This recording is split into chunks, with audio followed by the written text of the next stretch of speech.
Welcome back. So, out of the box, WordPress wants to be a blog. Not really wants to be a blog, but that's what it looks like. When we first install WordPress on WP Engine, this is what we get back. So we gave the website a name, RLC Design Demonstration Site, and it automatically put me to the blog. Why did it do that?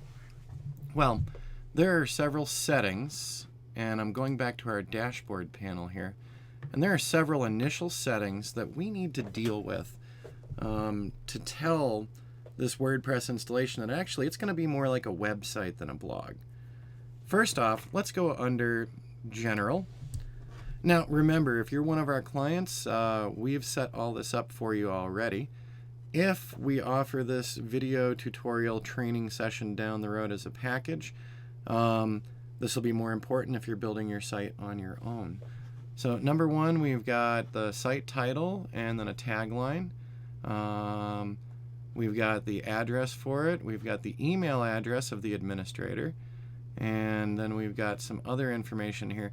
One of the things that I want to make sure of, under the date and time format, we want to get some things right. So when do we want the time zone to be? So do we want our time zone associated with where we are and where we live?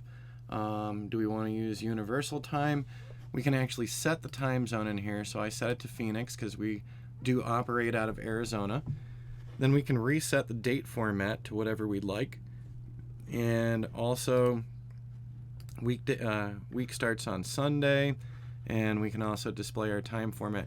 So one of the first things that you're going to do if you're actually setting up your own site is you want to make sure you've got the time zone right, because otherwise it's going to look a little weird when you post let's say a new blog post and it says that you posted it at 2300 hours 11 p.m.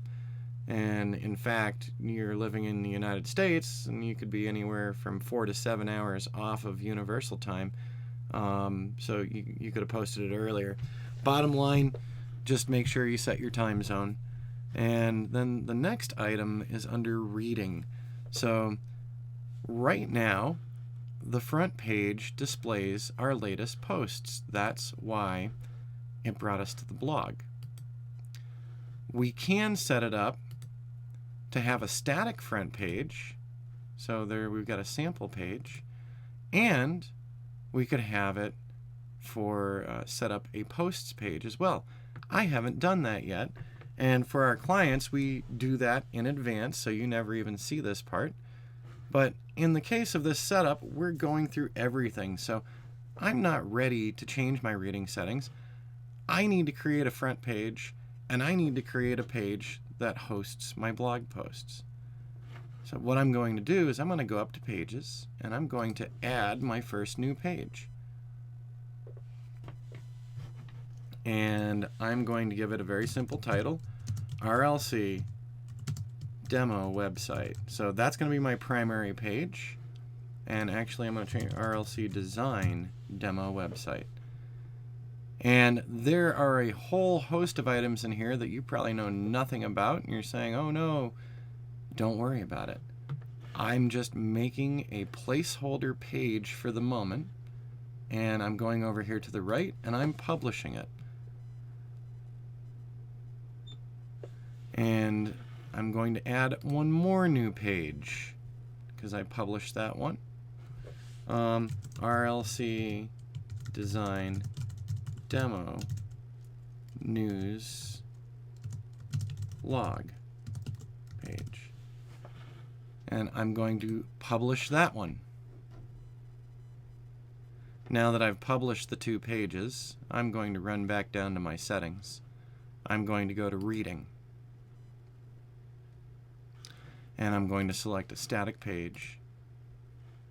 And I'm going to select for the front page the RLC Design Demo Website. And then for my posts page, I'm selecting the RLC Design Demo News blog page. And I'll show up to 10 posts from the blog. We'll give them full text, and we will revisit this later again. Discourage search engines from indexing this site because this is an offline hidden site, I don't want Google searching this. This is a demo site for you to follow along with and see what's possible. So I don't need the search engine searching this site, so I'm going to leave that alone.